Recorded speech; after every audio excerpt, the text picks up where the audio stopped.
Let's call to order the June 10th CPC meeting. Obviously, again, we're meeting remotely.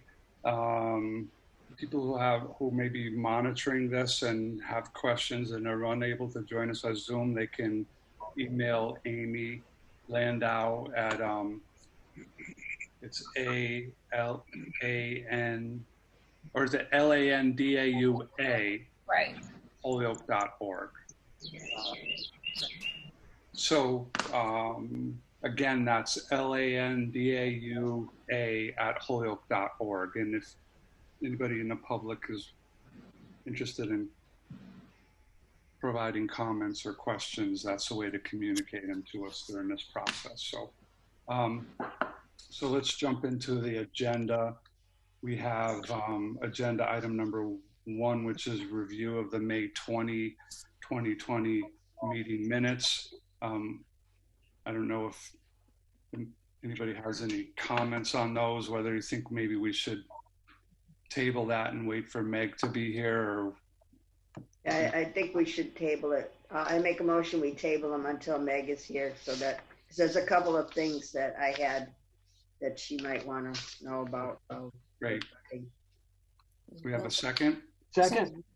All in favor of tabling? Aye. Please. Aye. I'm on. Let me unmute. There you are. Aye.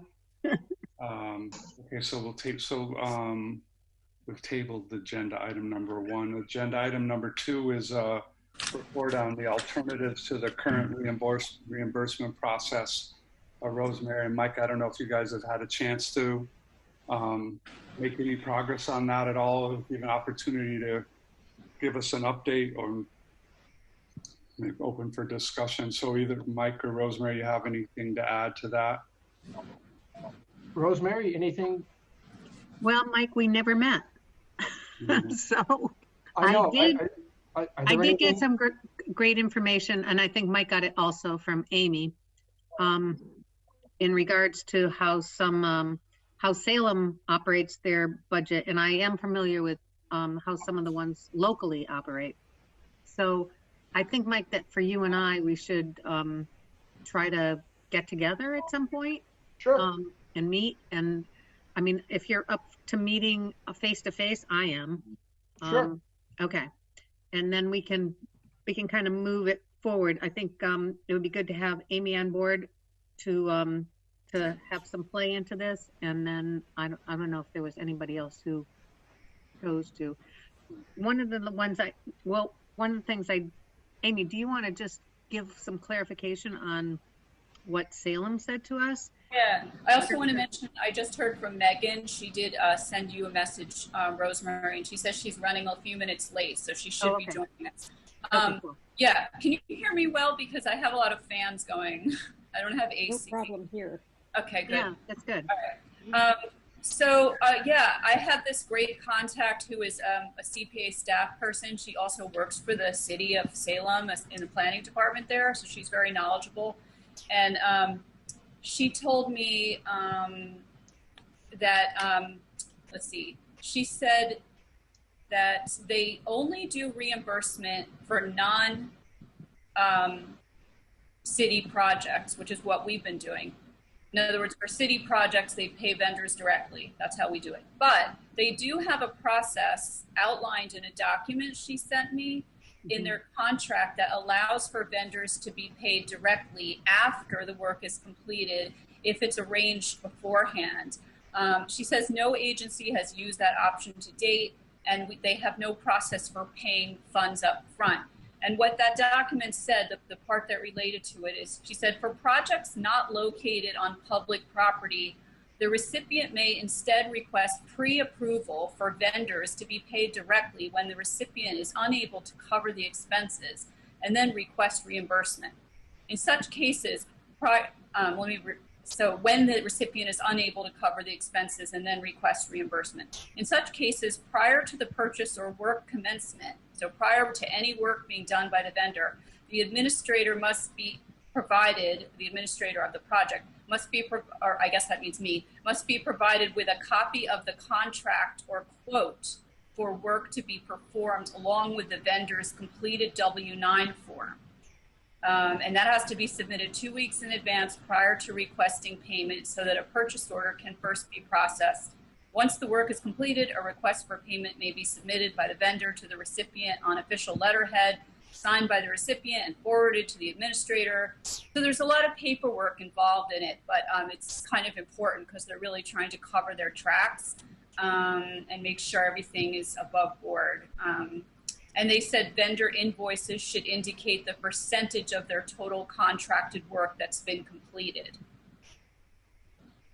So that's what I've learned. Yeah. Okay, well, that's a beginning, right? That's a good start. I think it is a good start. And I think that Mike and I and Amy and whoever else wants to join us can move that forward in terms of looking into everything and coming back with some good input. Okay, great. Anybody else have any comments on that agenda item? Mr. Chairman, Yeah. that's a lot of words and a lot of paperwork for something that should be rather easy. Yeah. As far as I'm concerned, if we have a project like Wisteriahurst, and Kate Pressler indicates that the electrical contractor has done 25% of the work and is seeking 25% of the total cost of the contract. That being said, I would see if Kip, as the chairman, if you could ask the mayor to instruct the city engineer to go to Wisteriahurst and observe the work, to be our eyes and our ears, and to observe the work and say, yes, they did do 25% of the work. The electrical inspector has looked at it. He passed it. We're good to go. Yes, you can pay 25%. Just as he signs off on it, he's happy with it. You give that to Amy. She forwards it to the city treasurer, and you cut a check. Right.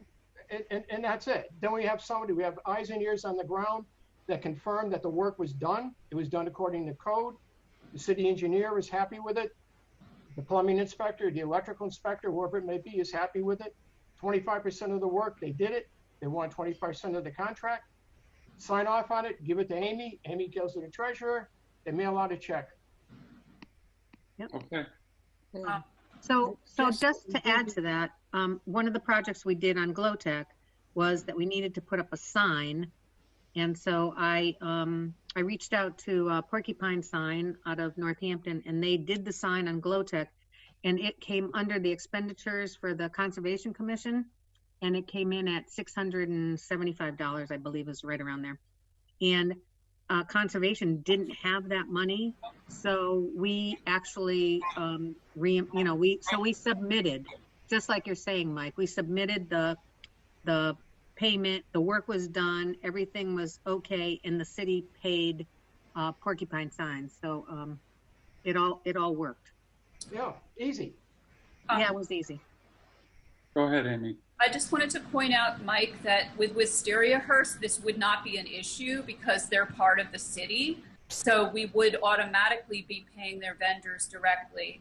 This is only non-city projects we're talking about. Sure, no, that's fine. So, we could talk about armor building, for Right. example. Same thing. I'm just not sure we could get the city engineer to go out to the private projects. I don't know how that would work, but. Well, it's public money. This is not private money. This is city taxpayer money. And Well, it's not, we would have to visit that. Yeah, Well, the issue city- might be more whether the city engineer is already overstressed and Right. already being. well, I So we know can what, only ask. So I think we're all on the same page. Yeah. You know, we're trying to work out a system that will work. And I think we agreed that there would be a subcommittee that would focus on that work instead of consuming the entire committee's time I going agree. over these details. And we will trust Mike and Rosemary working with Amy Yep. and the city, you know, whether it's a solicitor, treasurer, to come to us with a proposal and we'll act on it. We could spend all night talking about Oh, yeah. how we're going to reimburse projects, and I think we agreed that's not the best use of the committee's time. So I think that's, that's good. you know, I just, of course, you know, always want the committee members to have an opportunity to comment on any of the agenda items. So if we don't have anything else to talk about there, we'll wait for you guys to get, looks like Meg's joining us. Hi, Meg. Hello. Sorry I'm late, folks. That's That's fine. okay. No I'm sure you problem. have a good No excuse. Hi, Meg. Hello.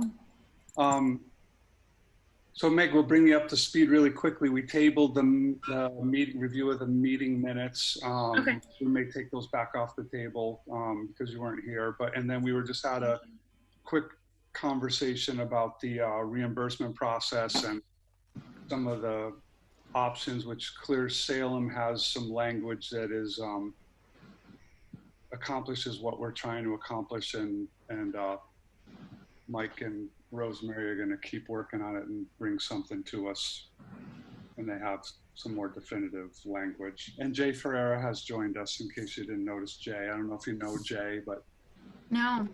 Jay is not yet a member of the committee, but we're hoping for some action soon on replacing the mayor, and Jay is a potential candidate. So, or is a candidate. He's submitted. Jay, you did submit a letter to the city council, correct?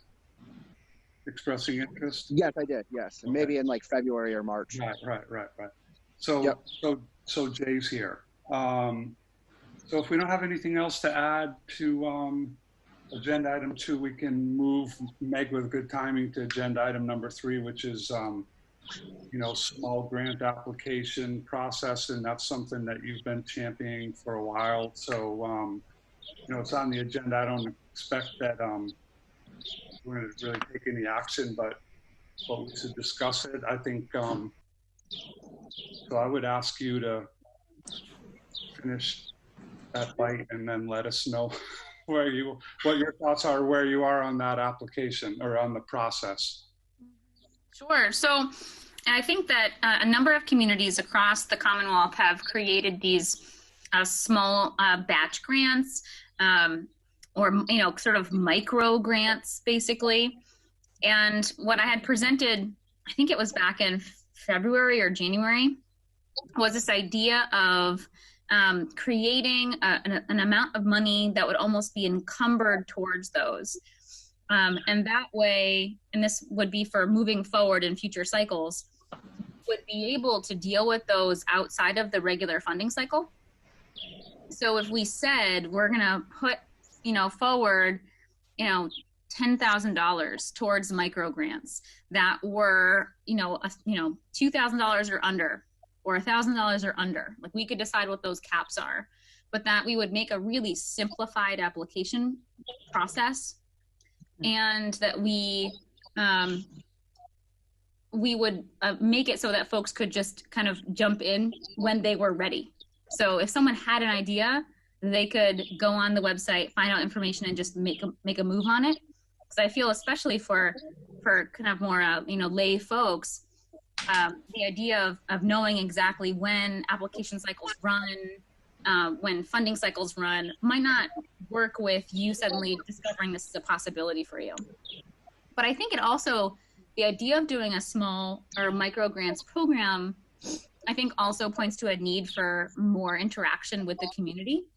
Yeah. In explaining this program to the community and helping the community know what the resources are and what are the types of projects that would fall underneath the guidelines we would create. So I'd love to hear what folks think about that.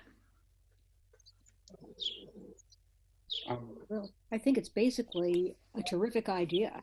And I think the fact that it requires more public interaction is a benefit, as is the fact that the more people who are interested in applying for things, the better known the program becomes and the better integrated we are with the community. And yeah, I think the full application cycle is a lot for somebody who maybe needs $1,200 or $500 for some interesting small project. So, one question that pops into my head, right, And I'm in full support of the idea of doing, off-cycle small grant applications, making them as streamlined, as user-friendly as possible. We would then still, make a recommendation to the city council. It would have to go through the city council process, right? Well, and this is where it gets interesting because certain communities do it different ways. So certain communities will decide that they will literally just put to the city council, do you approve this year's encumbered funding of up to $10,000 towards microgrants?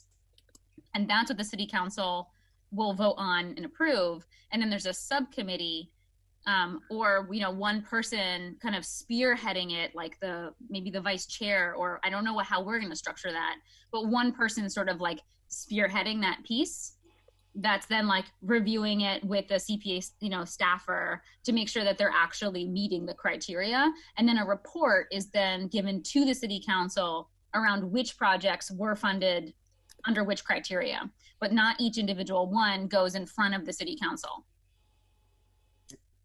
Mr. Chairman, I think we ought to run it by the finance, pardon for interrupting, Megan. No, it's fine. Again, as far as I understood things, any of our recommendations goes to the subcommittee of the city council, the finance committee. They either approve it or don't, and then it goes to the full council for their full vote. Now, if they want to modify it in some way, if they agree to it, a $10,000 budget for small micro grants, very basic, as you indicated, make it user-friendly. Perhaps Amy has a couple of recommendations of other communities that have done this in their CPA application. Simple, concise, and I'm sure all of us, like the City Council Finance Committee, just wants to know, is it lined up? Is it accurate? Does it line up with the state requirements, local requirements? If it does, $2,000, yeah, I mean, yeah, but I would start with the finance committee, the city council, because they may not agree at all. I mean, it's up to them.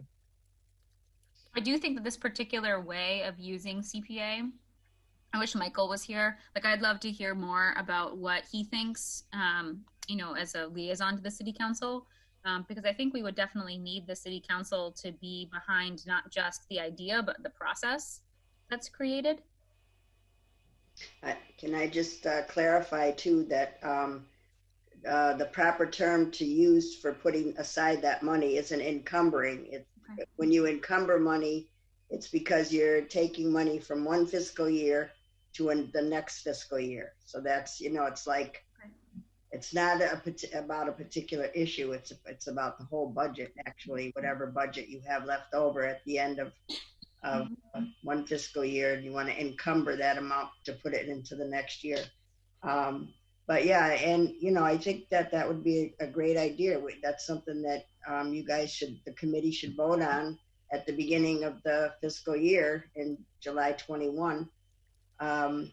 July 20 for fiscal 21, to put aside a certain amount of money, vote on that, put it aside, just like we do for administration and for our three projects that we specify under Community Preservation Act funding.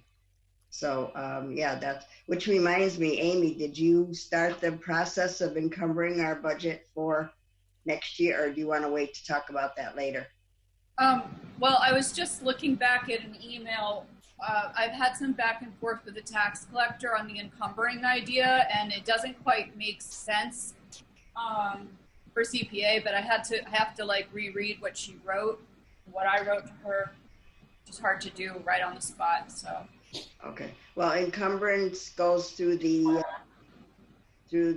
purchasing department, not her. She's not the one that you. Right. That's not the issue really, but okay. Yeah. Oh, the issue is to do with vendors, I think. Let me just look back. I can just share this with you if you want. Is there a place in the agenda for that to happen later? Yeah, there's during this conversation. Yeah, Elaine, what's the right term to use? if we're not I using just number. put it aside. You're just putting it aside, just like we do, we put aside our administration budget, you know, and just like all of our budget So, under different categories, and we would just have a new category, small grant funding.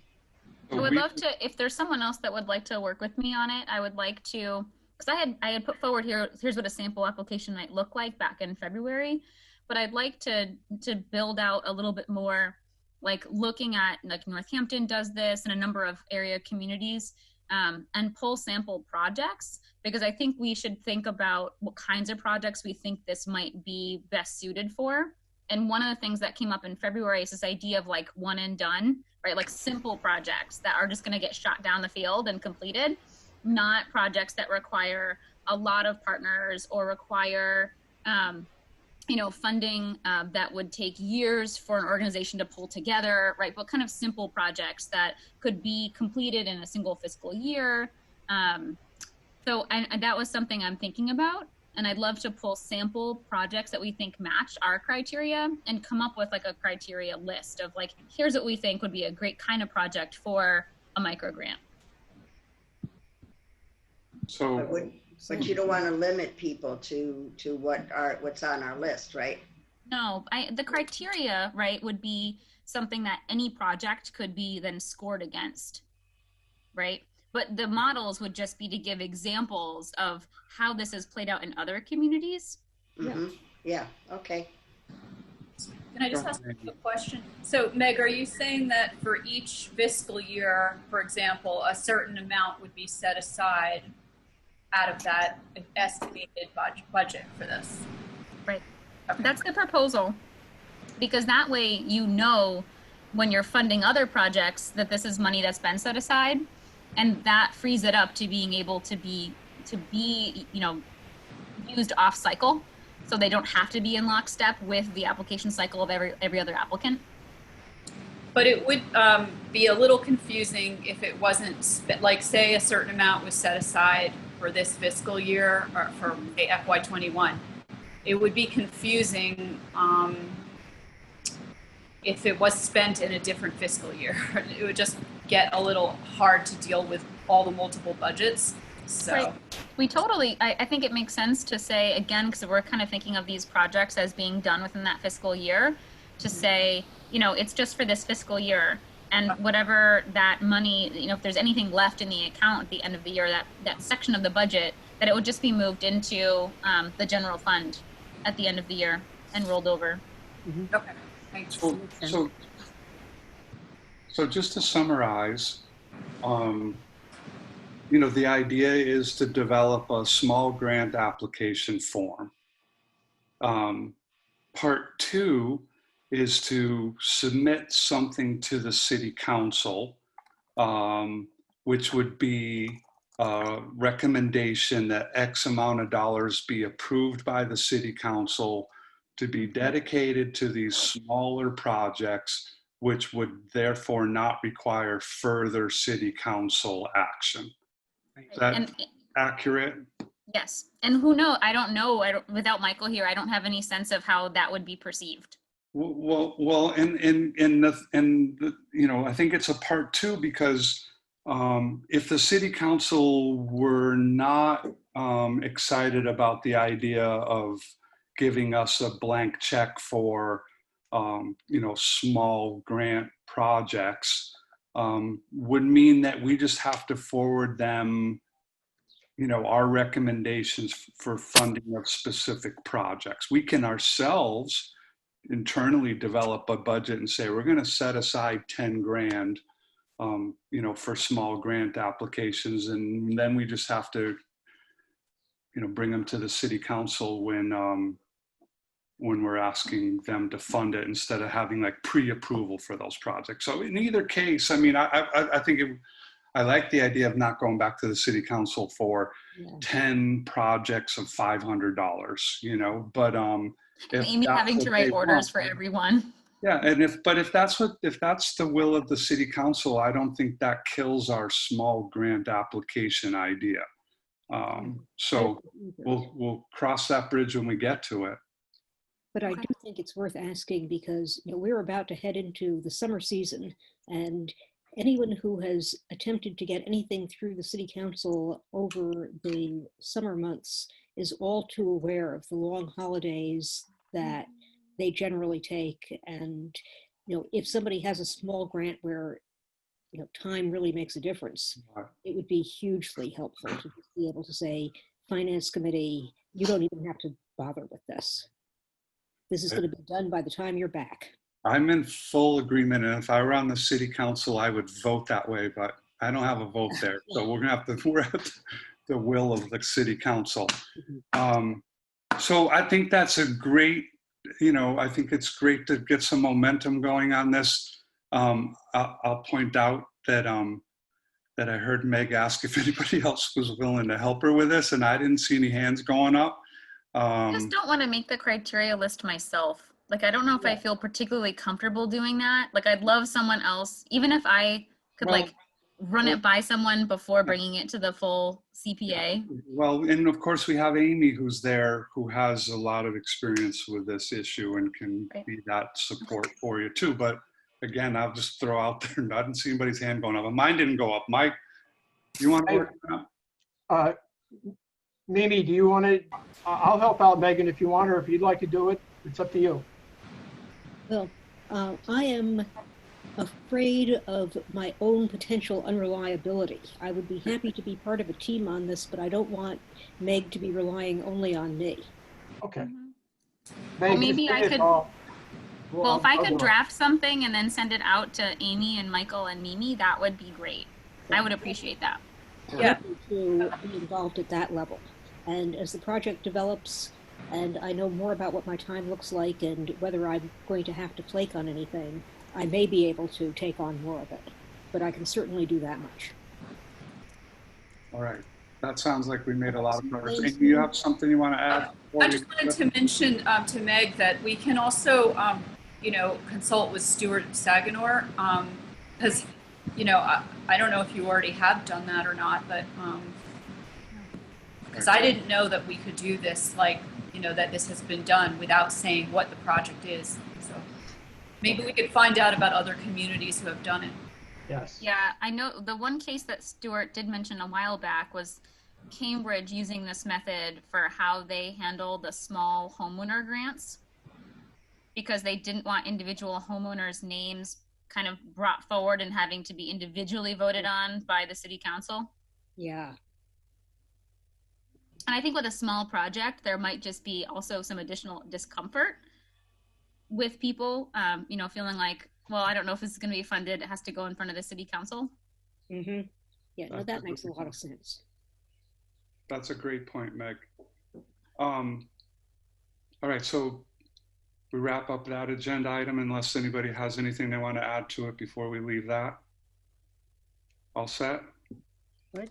All right, so we'll move to agenda item number 4, which is the infamous preservation restrictions. And we have two projects that are 2019 projects that we recommended in the city funding of, and the city council approved. We have NEFA and one Holyoke. You know, I've seen a bunch of communication back and forth, even in the last day, and it doesn't seem like we've resolved really either one of those at this point. And, you know, my recommendation for this agenda item would be to, let's just table it and wait for some more clear direction from the applicants about specific language. I did get an email today earlier from Michael Moriarty. He got a draft of something from, maybe misremembering, but I think it was Newton. And so, but he didn't have a chance to review all of that information and to provide us with something. So, and I know there's some back and forth with the NEFA group. I think there's just some general confusion, and what I would suggest is that, you know, I'm willing to try to direct their efforts towards where we need to be. And, you know, we're not there yet. I don't think they think they're there yet. But we could talk about that for the next hour, or we can just table that and wait for some more information. It's really at the will of the committee. Michael Falsetti, what do you have? Mr. Chairman, you're asking non-lawyers to get involved in an argument between two lawyers.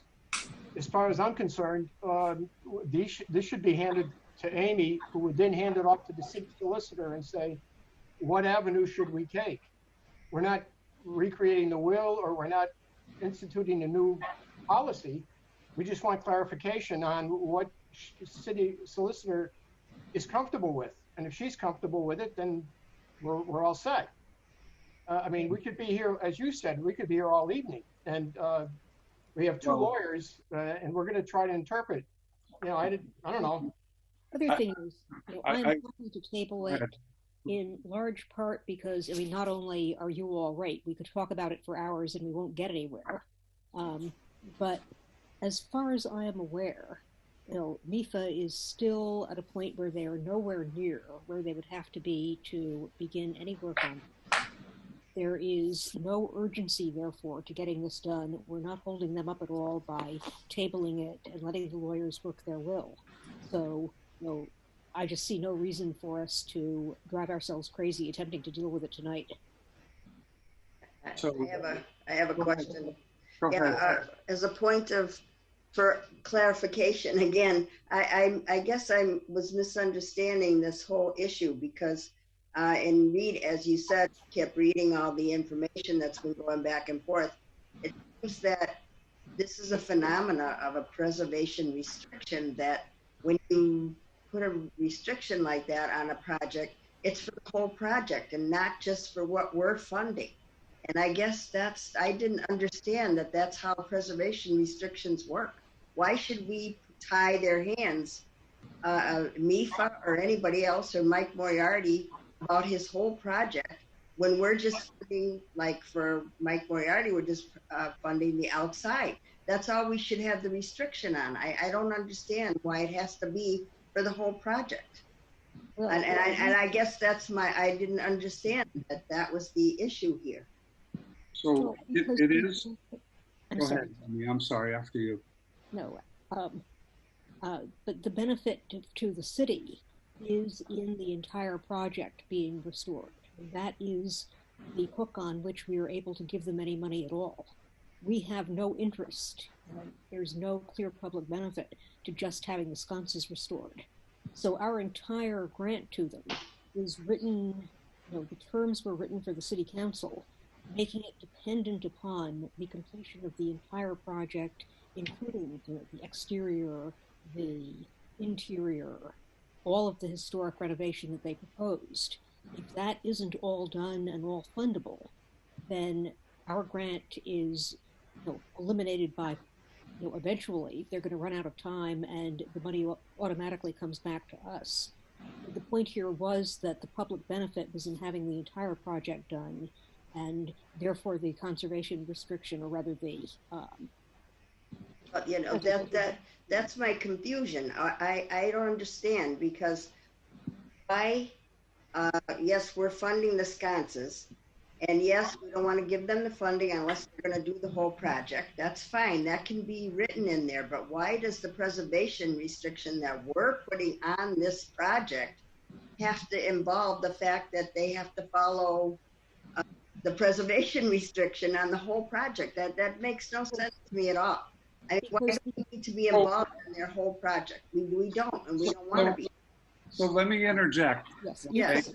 We're beginning an hour-long conversation, which we can have. You know, I feel like it's so unsettled right now that all of this discussion and all of this debate is really not very productive, because we're just talking in theory at this point. You know, there is a willingness, you know, on the part of both applicants to provide a level of protection for the city dollars so that there is this, and that they realize that they need to enter into a legal agreement that does that. There's two different rubs, NEFA has signed an agreement which says that they will register or they will enter into a restrictive covenant, which is not the preservation restriction. So there's a lot of, we can argue, not argue, I debate this for days. But my suggestion is, and my ask is, let's table this. Give me a chance to try to work with both of these guys to come up with some language that is signed off by the legal department and acceptable to this committee. I'll bring it to the committee and say, here we go. Here's what we're proposing. And we can have this debate then, whether it's the whole thing inside, outside, next door, for 100 years, for 10 years, for 15, 25. I mean, I just think that, I have been watching this matter pretty closely since our last meeting, and I can tell you that I don't think we've made as much progress as we need to in order to really have a productive debate about this matter. So I'm going to make a motion to table. And I'm Second. All in favor? Aye. Well, no, under discussion. You should have under discussion. There was Mayor, you told me there was no discussion about I'm sorry, you're right. Just when I learned something, you're going undo it. So we're voting. So we're voting on the motion to table. All in favor? Aye. Aye. Unanimous or Meg? Yeah, Unanimous. unanimous. Okay. Good. We saved ourselves about an hour tonight. So the next agenda item is a budget update. I'm not sure I know exactly what kind of an update we're looking for. I did get an email. I think everybody got an email from Amy about, it's basically the fiscal 21 budget with the residuals of fiscal 20 kind of rolling over to it. I would, with approval of the committee, ask Amy to kind of walk us through that document and make sure everybody's up to speed. And then, Mayor, I would one more time appreciate, before you leave us, kind of guiding us on, what our responsibilities. As I understand emails from you, we're required to submit our budget to the mayor in the spring and then to the city council in the fall. It seems that from some emails from Amy that I saw that the mayor did not include our budget in his budget proposal to the city council. Is that true? Well, that's fine. If he didn't, then in the fall, we will have to submit it to the city council for their approval. It's not a problem. If he did it, if he didn't do it, he didn't do it. So that's. So my only question that circles back around to that is, and I'm just asking the question, and Amy, you might already know the answer because I know we had this discussion in this current fiscal year. How do we spend any money, an admin money, a small grant application money? How do we spend that money if the city council hasn't approved the budget? It doesn't matter if that's not why they have to approve our budget. It's just for information's sake. After July 1st, the money's available because it is, just because it is. Everybody's funding in the city is available July 1st. Okay, thank you. The reason the city council has to approve our budget in the fall, or they could do it in the spring if the mayor would submit it then and they would approve it, but he doesn't. So we have to do it in the fall, and we have to do it before they set the tax rate. And it's just like a legal thing that says, okay, we know you have this kind of money to spend, and okay, go ahead and spend it. So, it's not anything that stops us from spending it. before that. Okay, good. Thank you. So Amy, you have your hand up. What's up? Oh, yeah. I just wanted to mention that I did definitely send the budget estimate to Mike Bloomberg, who works for the mayor. So he definitely has that. I noticed it wasn't on his initial city budget, but they should have it now. Well, it's you sent it to him, but he hasn't sent it to the city council. Yeah, I don't know what he's supposed to do once he gets that. It's just for information's sake for the mayor. Okay. Information, but the mayor could have included it as not as part of his budget, but in addition to his budget. He could have said, okay, here's our budget, but here also is the CPA budget. Right. And if they approved it then that would have taken care of it. But he doesn't do that. So we every year, according to the state legislation, we've been submitting it in the fall before the city council sets the tax rate. But I mean, I know we talked about this before, but I am just a little confused about that because my understanding is the city council does have to approve it, and that, you know, because we'll be spending out of it in July, which is a new fiscal year. So, Mayor? Yeah. They don't have to approve. That's not why they're approving the budget. They're approving it for information's sake. No, I mean, I've been told that under CPA, the city council does have to approve the budget. Before the tax rate is set, which we don't set our tax rate till December. So we submit it to them in the fall. They're not going to approve it. You know, if they could approve it in the spring, and we can submit it now. If you want to submit it now for their approval, as long as it's done before the tax rate. The only reason we ended up doing it in the fall was because that was the first time for the first year. That's when we had the money available and knew what we were doing. And Stuart had us do it in the fall. He said it because they set the tax rate in December. And that's what we've been doing right along, and everything's fine. So good. So maybe I could just go ahead and send it to them.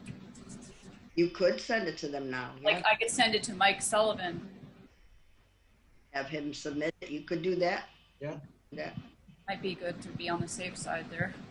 Well, we've been doing it every year so far the other way, and it's been okay. I think maybe the first year it didn't matter because you weren't spending out of it yet, but now we are spending out of it. So it seems. But we did spend money out of it. Oh, okay. Yes, we did. Because we joined the coalition. We had to pay our dues, and we printed up the Preservation Act and all that stuff. So we did spend out of it, but right, we didn't spend any money out of it until after we submitted. But since then, we've been doing the same thing, and you've been using money as of July 1st. We've been spending out of the budget as of July 1st, and nobody's told us, no, you can't do that. Nobody stopped us. Most importantly, we haven't bounced any checks yet. That's so, not right, exactly. I mean, I'd say we carry on, and if there becomes an issue, we'll get the city council to approve the budget. But I trust that the mayor has her arms around this process, and we seem to be good. So, Amy, you want to give us a rundown of what you sent us? So we basically are determining what we will have for bottom line is we're calculating an estimate of what we should have for fiscal 21 projects. So you want to jump through that? Sure. I think somebody just disappeared. I'm not sure who it was, but It might have been Jay. He might have lost his okay. Or he might have gone forward. Yeah. So I'm first going to talk about the FY21 estimate, and this is based on what the tax collector shared with me on June 3rd. Okay, I think he's back. Just letting him in. Okay. And when I talk about this, keep in mind that because of the pandemic, we don't know if we'll get the same collections. This is based on what we have now from FY21, right? Yeah. So based on FY20, if we were to collect at the same way we've been collecting, the total amount for projects for FY21 would be $603,098. So that's, with the 5% taken out for admin. Amy, can I interrupt just 1 second? You say that's what the tax collector told you's been collected this year? Right. So it's the FY20. I mean, yes, but what I'm saying is that's how much money we have to spend this year in projects, not next year. No, it is next year, because what I've done is I've added the surplus funds and the expected state match for FY21, not for FY20. So I've taken what we have for FY20 and made an estimate based on that with what I know of the surplus funds that we have to spend and the expected state match we have, which is different for FY21 than FY20. But that's not so what's your point? The point is that we want to know how much money we have to spend this year on projects, FY20, not next year, not FY21. I think that Kip wanted me to go through the estimate I can go through both. Okay, the estimate for FY20, based on what we have now, is $604,248.71. Actually, no. I emailed you all this document so you can look at it. Actually, the estimate, and so then deducting the 5% out of that, the total for projects for FY20 funds that I've estimated is $574,036.28. And then, as you know, 6 projects, you've recommended funds for 6 projects. Let's see where that is. Yeah, so if we, the amounts, let's see. Yeah, 6 projects, which came to $128,366. Oh, no, sorry, that's the amount that you recommended was $445,670 total for the 6 projects, right? We know one has to be approved by City Council. That leaves over $128,366.28, which could either be spent for more projects for FY20, or it could just continue, get rolled over into FY21, which might be a good idea because we don't really know how the collections will go with the pandemic. I think we voted last meeting that we are not spending any more money in FY20, so that money will be rolled over. That's right. That's right. We did. Yep. And but the estimate we still have an estimate for FY21 that we did already before this whole pandemic started. So. Right. That's the one we were just talking about. I think that was submitted to the mayor. Right. The $659,155. That was our FY21. I don't have it right in front of me at this moment, but that sounds right. And what I was trying to do is give you an idea if things are going on, But the things that are left over from FY20 don't go on the FY21 estimated budget. So that's just the basics for FY21. That one. So I don't want people to get confused about what we're talking about here. Too late. I'm confused by what you're talking about, Elaine. Well, because the FY21 budget is done. The estimated budget for fiscal 21 is done. That's what you submitted to Mike Bloomberg, and it's ready to be submitted in the fall to the City Council. We already did that budget, and it's not going to change that estimate, unless the tax collector tells us, well, we can't do it because we don't know how much we're going to collect next year. But otherwise, this is it. It's done. We're done. Right. Well, last time we talked about the FY21 budget because we don't know how much it will be, and because we do have 2 new applications, that you'll be discussing at a future meeting. So that's why people were wanted to get an idea of what we might have. So effectively, it sounds though that if we see collections in a similar way, we would expect to see almost an identical amount of money available next year versus this year.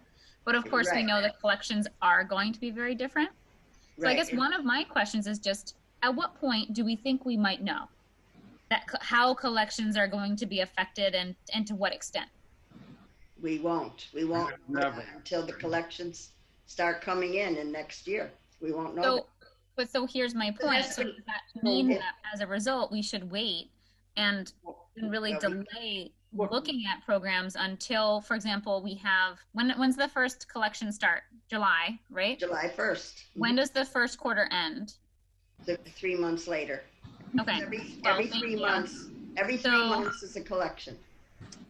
So I'm just wondering, like, should we wait until after the first quarter and use that as an estimate You could, internally? Do you know what I mean? In order to make Right. some more informed choices? yes, you could do that, but you won't be looking at projects yet by then anyways. Well, we No. might, because we have I mean, these. you might, unless if you do rental front of us. assistance or Yeah. small grants, right, yes. We but- might. So I'm but just you're- wondering, though, should we be like really hesitant to look at any new applications until we've gotten through the first quarter of collections? New applications from where, oh. Yeah, we do have 2 new applications for CPA rental assistance totaling a request of $550,000, Elaine. Oh, I know, I understand that. So, So I'm just Yeah, wondering but when that's- in a timeline we might feel like we know more or know enough to be able to say yes to anybody. well, look, there's some things that we know for certain, right? We know that we have the 100 and something. $57,000 of surplus from this current fiscal year that we couldn't use that's rolling over to next year.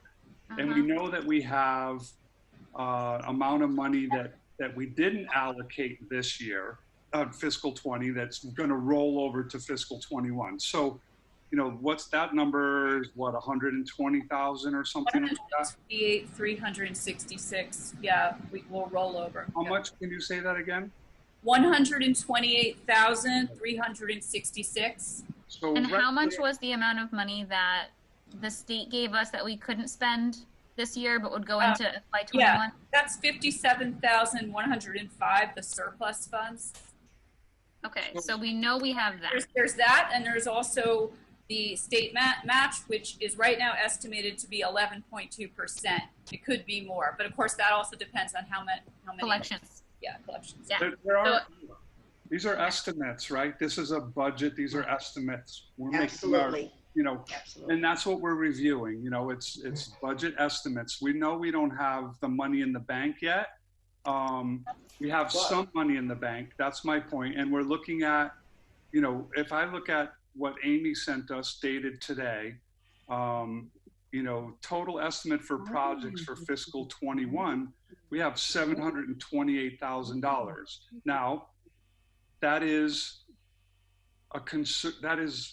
an estimate that is based upon historic collections. You know, we may not see that. They may be off by 10, 20, 30, 40, 50%. We don't know yet. But even if they're off by that much, it's a pretty significant number. So, you know, let's say a best case scenario is that number, $728,000 available for projects in fiscal year 21. That's a combination of what gets collected in fiscal 21, the state grant we couldn't use in 20 that rolls to 21, and money that we didn't use in 20 that rolls over to 21 also. Is that accurate, Amy? I think so. Yeah, I was looking at my notes. I see the number that you mentioned, 728,102. If everything really went as it should, you know, that seems like, So, you know, that would be what we could have for FY21 if things really were better than we expected. Yeah. right. And let's not forget, we are probably, you know, nine months away under a normal year from, you know, making recommendations to the city council to use any of this money. This year, you know, it may be different. And I think we will keep that in mind when we're considering these housing assistance or rental assistance applications. You I would not make recommendations. First of all, we won't have the cash, but I wouldn't make recommendations for funding at a level of like 700 grand in this summer. That would be pretty risky in my mind. But if we were to spend 200 or 250 or 300, I might be comfortable with that. I think that's well within our range. So go ahead. So like, if we assume, like mathematically, I was thinking the numbers, like if we're counting on $185,000 because we know we're rolling it over, we already have it, then that leaves, roughly $480,000 that we were assuming was coming in collections. So even if we think maybe we only get a quarter of what we normally get next year, that's only $100,000. Like a little bit more than 100,000. Right. So that means that we may really only have like $280,000 next year. That is possible. Like, I know that's really conservative, but that's the doomsday estimate. The one is the sunny sky estimate and one is the doomsday estimate. And it's likely to fall somewhere in between those two things, but to be prudent. But my yoga studio, which has been doing everything it can to get people to get online and do digital classes, they reported they're down 40% their regular revenue, and they're basically open, right? Like, let alone what's happening to restaurants and stuff right now. Like, I know they're not making 40%. So I just, in my mind, I would be really conservative, I think. Yeah. Around like what we think we're going to collect. I think that will be prudent, but we have, when we're contemplating projects, we will have this conversation. At this point, we're developing a budget using best estimates, historic. I think, municipalities have been assuming, a 10% drop in tax revenue. I think, in my opinion, that is not aggressive enough. From our perspective, the city of Holyoke, what happens, a huge percentage of our taxes, local property taxes come from the mall. Can anybody here on this call predict whether the mall's going to be here 6 months from now or not? I can't. I wouldn't try. So, I think this is a good conversation. It's a start of a budget. Start to look at kind of bookending this thing as somewhere between $300,000 and $728,000. And if we have, and the reason this is important is because we may really need to act on some of these rental assistance applications. And, I don't know how I'm going to, what level of funding, if any, that I would support for these projects. But, I will have an open mind and we'll look at it when they get here. So I think it's important to have this information in front of us for this discussion. Amy, you had something you wanted to add? Yeah, and speaking of that, I would just like some guidance from the committee because, and I do think that Meg's suggestion to see how the first quarter goes, is it really makes a lot of sense in terms of collections. But Michael Moriarty's application, his timeline was to start his rental assistance program July 15th. So that's only about a month away from now. And then for the Valley Opportunity Council, their proposed timeline is to start September 1st. So if they contact me, especially Mike, and they want to know when will we let them know, I'm just wondering what you'd like me to say. My answer would be, I don't know. I don't know. I think we can maybe consider it at our next meeting, or the meeting after, look at the applications and, but that I do think part of the response is that the more comfortable we are with tax collections, the more likely we are to appropriate some money early in the year. I feel like having any more information, I feel like I can concretely feel like I know we'd have $200,000. And like, I can't say we would really definitively have more than that. Like the closer we get to like outside that bounds, the less comfortable I feel, because we can't promise money we won't have. Well, as Mike Falsetti always says, money in the bank. What do we have for money in the bank? And I think we've been very disciplined about not going beyond funding projects where we don't have money in the bank.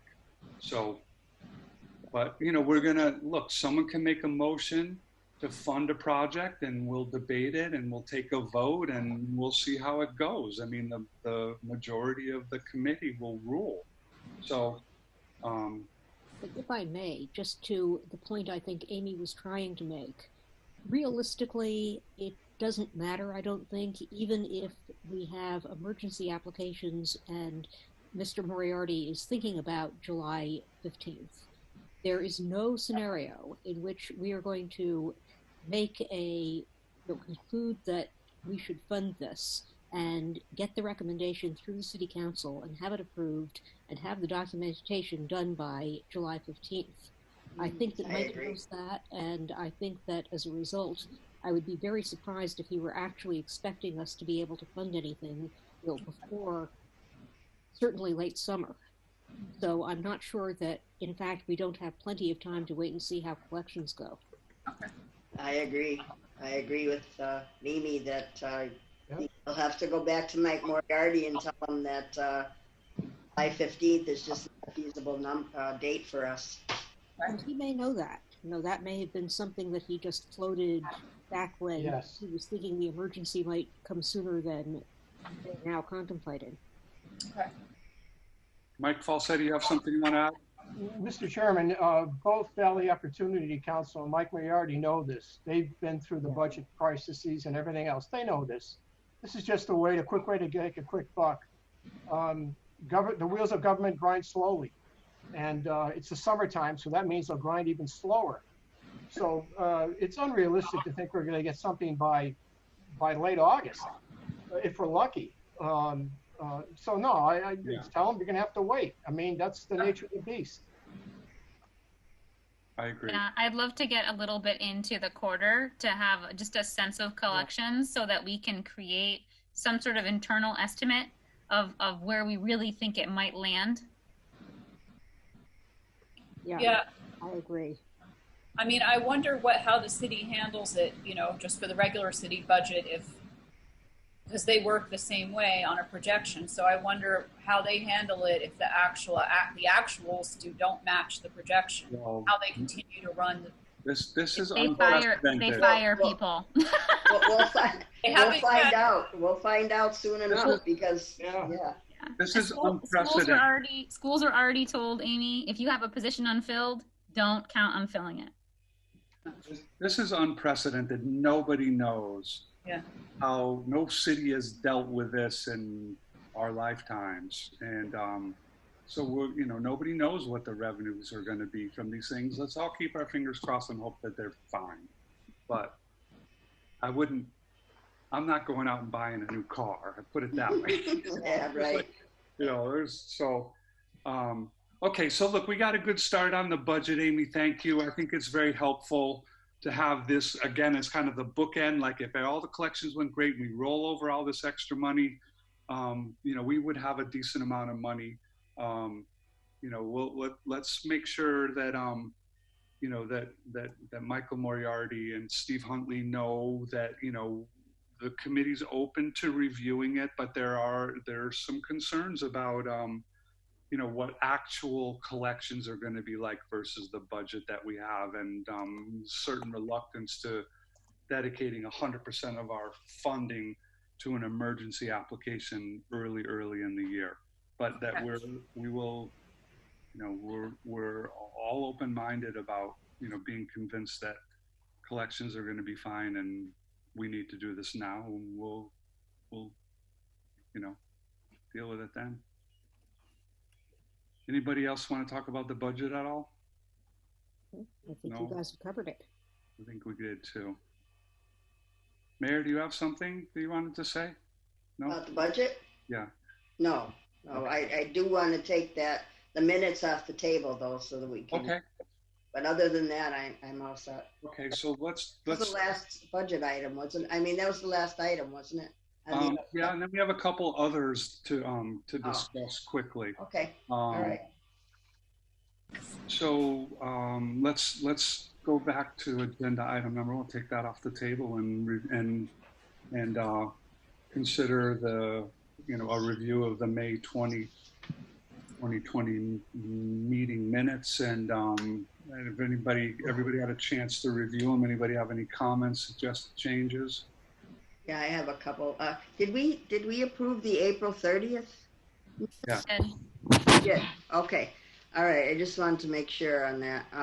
And for May 20th, just a couple of small things Yes. that I found.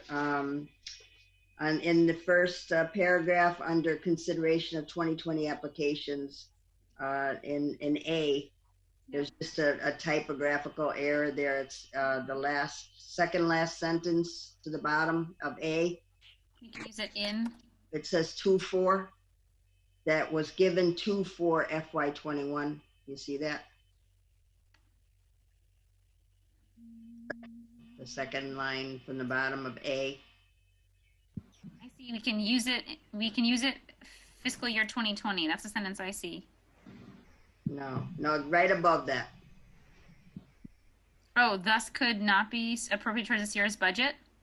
It That says the There is surplus. $57,000 we cannot use in 2020, however. No. Right above that, second line, it says that was given 2/4 FY21. It's just a small thing. Just Okay, I'll find it. get rid of the 2. Okay, I'll find it. The second last line for an A. Okay, and then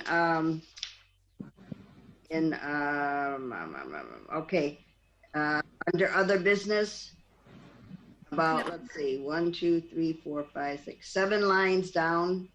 The last 2 words, at least. You get rid of the at least. Okay. Okay, and then let's see. Under B, under other business B, the second line. Let's see. The goal is to have some protection to protect investment. Instead of it says to protect the investment, it should say either CPA investment or our investment, so it's clear as to what investment. Okay. Oh, now my cell phone's ringing. Sorry. Okay, I think that was it. Yeah, everything else is good. How do I turn the sound off on myself? Throw it out the window. Yeah. That's it. Okay. So that's it. We're all set. Okay, so You felt steady. So I make a motion to accept the minutes with well, those. Mike, I think Michael Mike has his hand. Falsetti had his hand raised. Do you have a comment, Mike? Yeah, Mr. Chairman, Megan, could you look under consideration of 2020 applications, the first sentence, that's Yep. number 2? And then could you go down to section D? Yep. And go to the very last sentence, voted Yep. in favor, Yeah. 3 against 5? Yeah. With 1 abstaining. That was me. Yeah, it was Arnold. You mean because I didn't get the names in there, Michael? No, actually, I thought it was 5. I thought it was just the opposite. My fault. I thought it was 5 were for and 3 against, but that's my fault. No, it was No, against. that's correct. That's correct. I Yeah, think because was. it failed, right? It failed. Yep. It failed. It failed. Yes. So funding the YMCA. There wasn't enough votes Project. for it. Want to take another vote? No,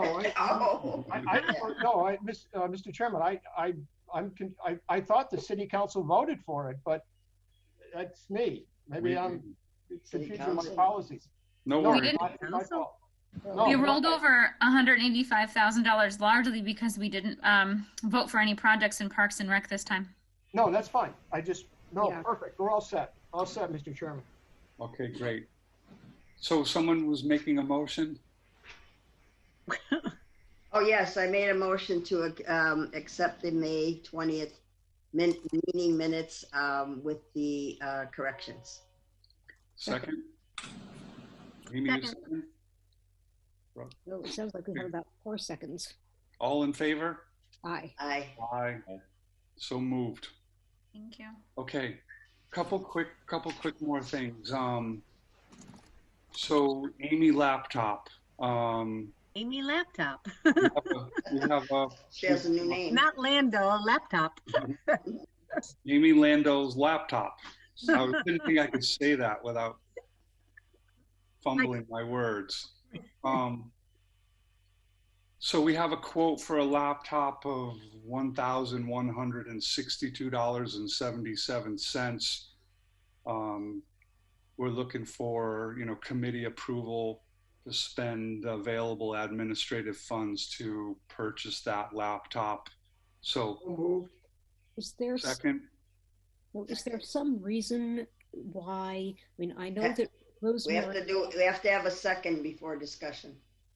Oh, we have Now Mimi can discuss it. okay, there you go. somebody second it. So yeah, go ahead, Mimi. Under discussion. Who seconded it? Me or anybody, I don't know. I did not. Okay. The mayor did. Yeah.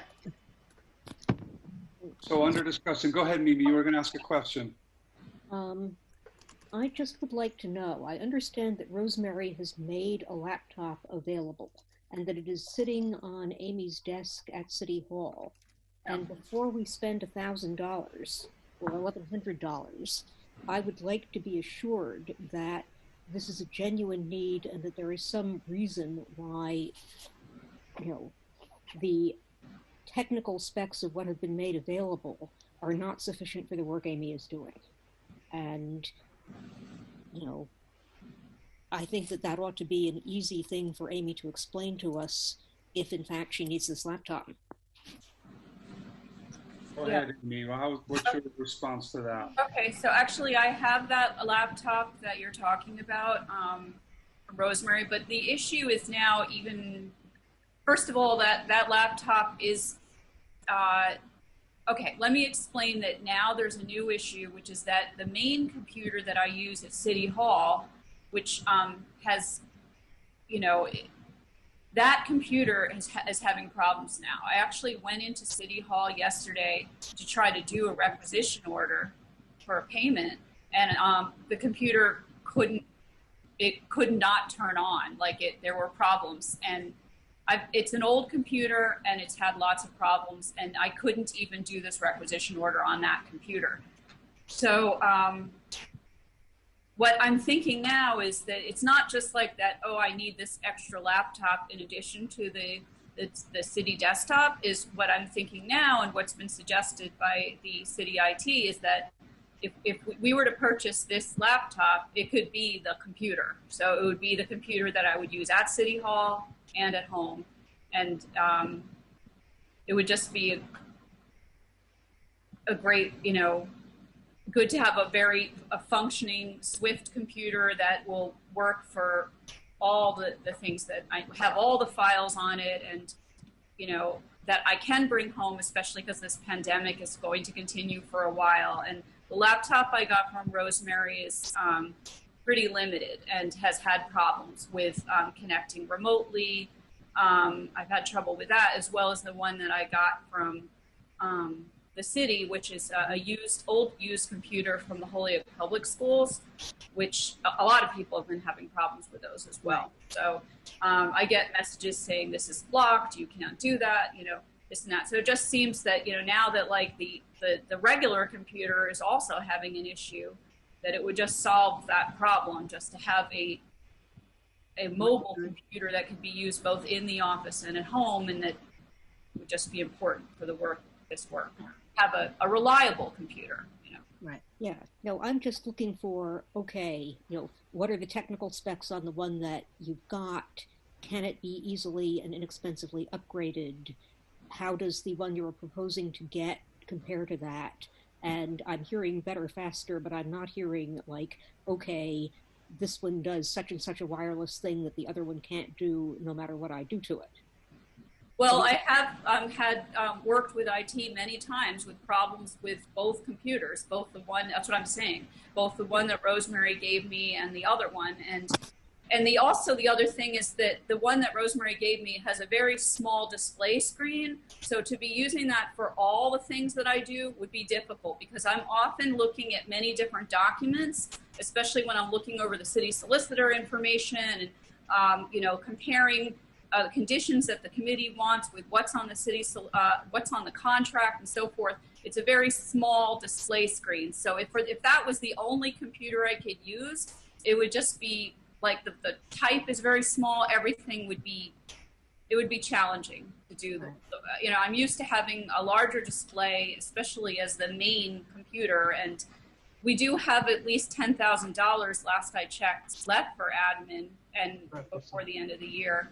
But again, maybe I'm not communicating well.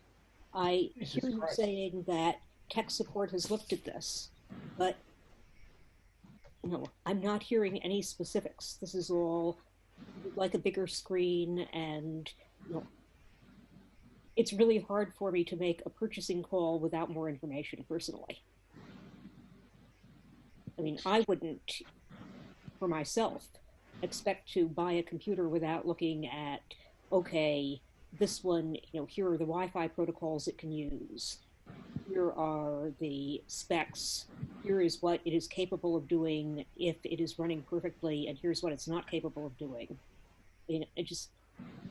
We're in a world where the type of computer that the laptop is? Yes, I know all the specs for the laptop that I got the quote on. It's an HP Pro laptop, and I believe I can forward that to everybody to look at it. I don't know if you're saying, Mimi, that you want me to bring in the old computer laptops and have the IT people look at those specs and compare them. I could do that, but they have advised that it would be a good idea to get a new one. And I just think that the committee would probably want us to have a reliable computer rather than an old one, that is having problems. Mike Falsey, it's $1,000. She needs it to do her work. Let's take a vote on it and move on. I mean, what's the big deal? She knows what she wants. If you have faith in her and her judgment, let's vote on it. We're getting there. Any other comments? Anybody else have a comment? Mayor, did you have a comment you wanted to make? I was going to, but it basically just that I know that Amy knows what she's doing, and I think that if she wants a new laptop to help her with her work, that I think we should just go ahead with it. I mean, I'm not, and let's buy it now while we have the money. We may not have it next year. Yeah, that's my concern. And that money, we're going to lose that money. It's going to go in for admin. It's going to go into our general fund. So we're not going to have that $10,000 next year for administration. Yeah, and there was one other point I wanted to make. Oh, I keep forgetting what it is, though. The point is that we never actually, I think most CPA staff people, they do use some of the admin funds for things like a computer. But in our case, the city gave me an old computer. So that's a little unusual. I've been working on an old computer that the city gave me. So we have not spent any funds on this sort of thing before, unlike probably a lot of CPA staff people that would normally have to pay for their own computer anyway. So I understand that. I just have been working with a lot of city staff who are in exactly that position, who are working with old, outdated equipment because the city doesn't have any money. I was on a 5-hour meeting yesterday where people were having problems. I can't hear you. I was on a 5-hour meeting yesterday where we had certain problems because everybody is working with the old equipment. And, we have the money. I don't know whether we'll have it next year, but. Anybody else have any comments on this? I can only. Go ahead, Meg. Go ahead, Meg. Meg, you go first, then we'll get to Rose. I was just going to suggest that my husband works in IT, and that's what he does for a living is make people laptops or purchase them or build people's computers. So if you wanted him to give you any advice around exactly which one to purchase or what you need, I know he'd be willing to give you advice. He does this all the time for people. Thank you. Rose? So I was just going to say that I know that I gave Amy a laptop, and as we're exploring this, we thought, well, let's try to upgrade this. But honestly, it's definitely older, and I have no idea. I would have brought it to my son-in-law, but my thought is that if the funds are there, and I think that we should be operating with a good system that we can all use during these meetings. Okay, well. Amy, can I ask you a question? What are you using right now? I'm using my own computer right now, my personal computer. Yeah, and I could certainly donate the other laptops or give you back your laptop, Rosemary, and I would certainly return the city laptop or whatever, So, okay, so you're using your personal computer now. Right. You have concerns about security issues using your well, no, it's not just that. I can't access all the things that I need to on this computer.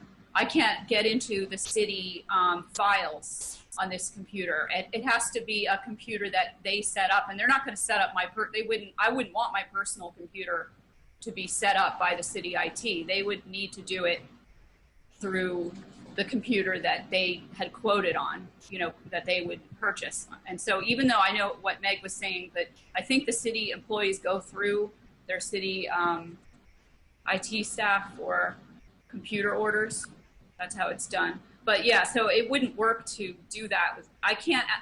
There's a certain drive that is for the city files that's on the desktop. So this new laptop would then have all that, and I would have also remote access as well. Okay. Anybody else? I just have one question to the mayor.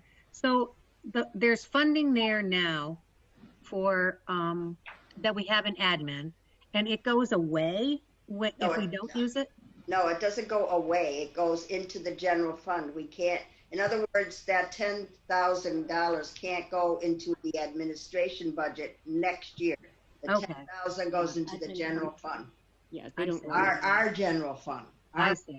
Do we have more admin funding this year for a reason? Like, are we not going to go through all of it before July? Yeah. And why is that? That's right. We won't go through it. Well, partly because, it's based on the hours I work. I work hours based on what needs to be done, so I'm not just using up hours that I'm not working. So. Right. And because we don't pay Ryan anymore because I do the notes. Yeah, that's part of it. Yes. No, we do pay Ryan. I mean, but compared to what we used to pay, are we ready to what we used to pay? We're not paying Ryan that much, and even close to what we used to pay him. All right, are we ready to vote? I'm going to call for a vote. I think we've discussed this. All right, so we have a motion and a second to fund $1,162.77 laptop that will be owned by the Community Preservation Committee, but used by Amy while she is the administrator. So all in favor? Aye. Aye. Aye. 4-2. What was the final? 4-2. Who were the two that said no? I saw Panage. Who else said no? Yeah. No, I said yes. No, she said yes. Who else? Oh, so did anyone say no? Oh, I thought. I'm sorry. So was it 6? So it was unanimous then. I didn't see hands up so it's unanimous. Okay. So there we go. Mike? I got the information I wanted. I just needed that information. Okay, good. Yes. Mike, you have something Good girl. you want to say? Mr. Chairman, through to Amy. Amy, are there any other product? If we have money in the administrative account, are there any other printers or any other devices that you need for the upcoming year that you could that need to be upgraded, whatever that may be? Are there anything else that you need to do your job better? The only thing that would really be helpful, all right, at City Hall, in my City Hall office, I do have a printer, which is pretty good, that can make copies and can send and can scan documents, which is really helpful. But there have been right now it's been fine, but there have been times where I've had to make many copies, hard copies to distribute to all of you. And there's been an issue at times because like the type of printer I have is very small and it can't do a large output of copies. So I've had to go and use another office for that. And so I've run into some kind of difficulty sometimes with trying to use the printer and purchasing, and then, but the city clerk's office, they seem pretty okay about it. So I guess that's really not an issue right now. I mean, in the past when people wanted hard copies of like 11 copies of each different, that's where it was kind of an issue.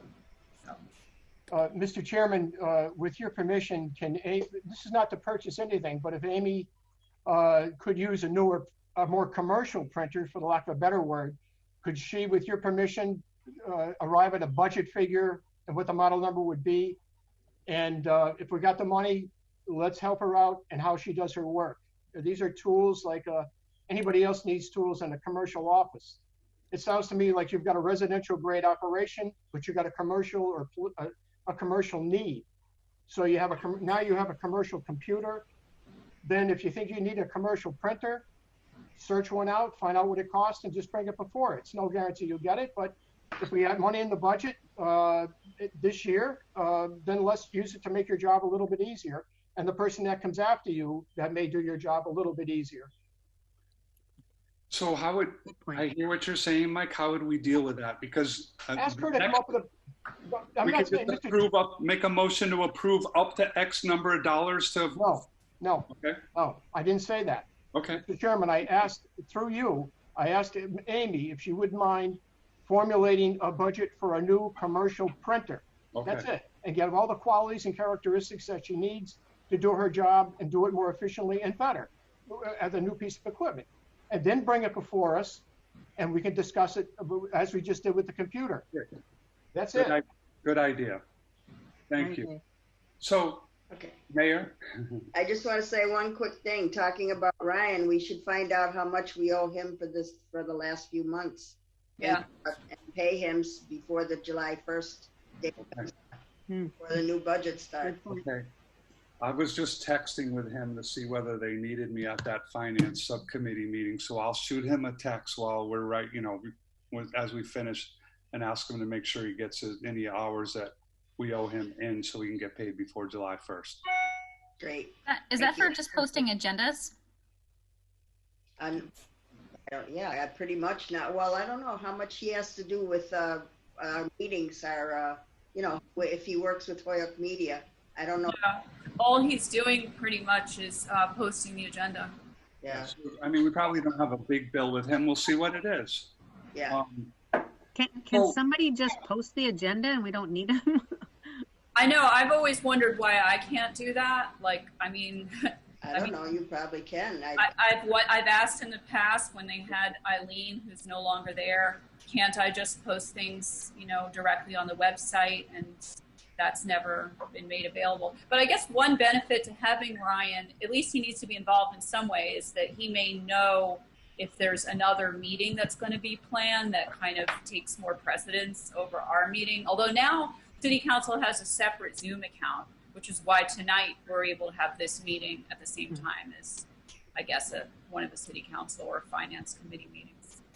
Does he make sure that our meetings are recorded too by someone? Doesn't he have something to do with that, making sure our meetings get recorded? I did think that. Oh, it's being recorded right now, and it's being. Well, yes, I understand that, but I mean, is he the one that says? No, I think that's all Holyoke Media. I think. But who lets? Is he coordinating it? Yeah, is he coordinating with Holyoke Media? Well, I've been coordinating at this point. I think if we were back to meeting in person, Ryan was sometimes doing stuff in the control room with that, but now everything, I just let Scott McPherson know in Holyoke Media. I send him the Zoom information so he can join, and it's, he can make sure it's broadcast and record the whole thing. So I haven't. We probably haven't spent a lot of money on Ryan in the last several months. And we don't know whether we're going to need him in 2021. Right, I think status quo works for me. Right. Just leave it and see what happens. When we finally get back to a real place. So I had, you know, I wanted to talk first about what the will of the committee was as far as the next meeting. I was hoping we were going to start bumping now to monthly meetings, which might mean unless a special meeting is required by something in the interim, that our next meeting would be in July. And dovetailing that issue with the mayor. So, you know, if we don't meet again until July, is this your last meeting with us? If the city council approves Jay's taking over July 1st, then it would be. So if not, you will join us in July. Yes. Depending on when. And then if the city council does appoint Jay for your seat, then you won't join us in July. Correct. So this could be your last meeting. Unless you wanted me to be there for some reason, but I we always want. Maybe how about a toast? yeah, right. We'll deliver the booze. let's wait till we can get together in person, and then I'll bring That'd be better. down, and we'll have, after the meeting's over, we'll have a little celebration. Right. Well, I was gonna put out there that at some point I would love if we could have a socially distanced gathering in a backyard somewhere. There you go. And maybe we could also celebrate Elaine's departure at that time. how about we celebrate her? Sounds good to With me. masks on, it'll be hard to drink. So, Yeah. Mayor, thank you for all your work. Oh, you're very welcome. It was Yes, my thank you. pleasure. Yes, My thank you, pleasure. Elaine. Believe me. We couldn't have done it without you. We were lost. Oh, I don't know about that. No, we were. It would have happened somehow. We would have managed. We would have been stumbling around like crazy. So, thank you for your good work. You're very welcome, and it was my pleasure to Cheers. get to know all of you and work with all of you. It's been great. Yeah, cool. I'm gonna miss you, Elaine. Keep up the good work. Elaine, who's I'll be gonna read my minutes in such detail? Right. Yeah, right. Well, remember, Elaine might be back if we don't yet have a new member. Gotta love her enough now, though, because she might not be here. So let's talk about scheduling our next meeting, and then we can get out of here, right? So, what are we thinking for a meeting date? And again, I would suggest we don't need to meet in the next couple weeks unless there's Unless we something have to. that would be scheduled as a special meeting. So let's go back to our regular monthly scheduled meetings. We went to the second Wednesday. That would be July 8th. 8th. Does that work for everybody? It does not work for me, but if it's Zoom, it would. It Well, will. I think it's going to be Zoom. No, probably not. I think. I So think it's no, gonna I won't be around. Wait, You think it won't be on Zoom, Kip? No, I think it will be on Oh, Zoom. it will be. Oh, I can I do think we Zoom. need to Zoom until next July. Yeah, that's what I'm Yeah. thinking. Are you Oh, gonna yeah, Zoom I can from do- a I can do beach, Zoom. Mary? Are you gonna be Yeah. on a different property somewhere? I'll be down in South Carolina, but I can Zoom from there. All right. Well, look, let's schedule it for July Okay. 8th. Let's talk about quickly what the agenda will look like. Anybody have any things they want to add on to the agenda? I'm assuming we're going to be discussing preservation restrictions. We might get an update from the subcommittee on the reimbursement process. We'll maybe have some update on the small grant applications. And you'll probably, yeah. Go ahead. Yeah. Andy. Hopefully Mike and I will meet. Yeah, well, I mean, look, it happens when it happens. We'll give. No, we'll get it done. The update is we haven't had a chance to get together. That's the update. Yeah. So You have What's to the name vote of the on. subcommittee again? I'm sorry. What's the name of the subcommittee that Falsetti and Arnold are doing? That's the name. you didn't name Reimbursement. it. You get the name. Reimbursement. The reimbursement process, yeah. Yes. So those. You have to- Those three, if anybody has anything else they want to add to the agenda, shoot me an email. We'll add it. Mike, you have something? Quickly, Mr. Chairman, regarding if the board should decide to buy a commercial printer for Amy, oughtn't we purchase it prior to July 1st? Yes, if we're going to do that, I think we should. So we can, that's why I asked whether we wanted to take a vote to authorize up to X number of dollars to buy a printer if it makes sense. Otherwise, Sure. I don't want to necessarily have a special meeting just to have a discussion. No, that's okay. Does anybody have a approximate budget figure of what commercial printers go for? Anybody? I wish I did. I guess when you say commercial printer, you mean like something that can make copies? Because that's really what I was scan. Was the, scan. Yeah, I mean, what do you need? What I told you is that I do have an all-in-one printer at City Hall. The issue is when I have to Give make me 1 minute. I can find out. right. 1 minute. The issue is when I have to make bulk quantities like of copying, that's when I can't use the printer So that would I you have. be It's better off copying. with a copier instead of a printer? Right, a copier would Sure. be much more helpful. Yeah, Perfect. Copier. Well, Perfect. copiers are expensive though. they are. Yes, they are.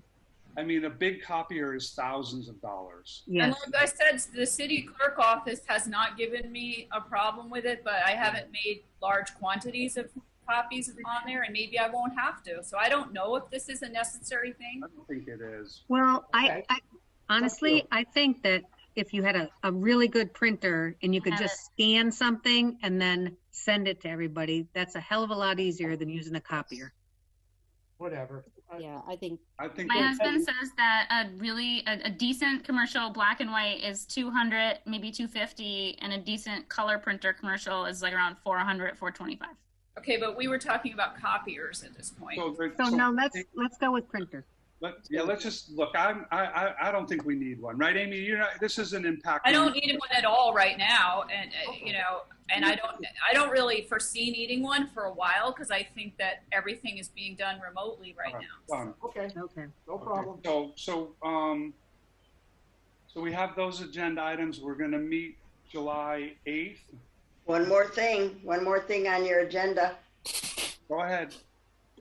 election of officers. That will be on the agenda for July. Thank you. Yes. Do you plan to discuss the CPA rental assistance next time or not? The applications. That's what I'm just wondering. I don't think so.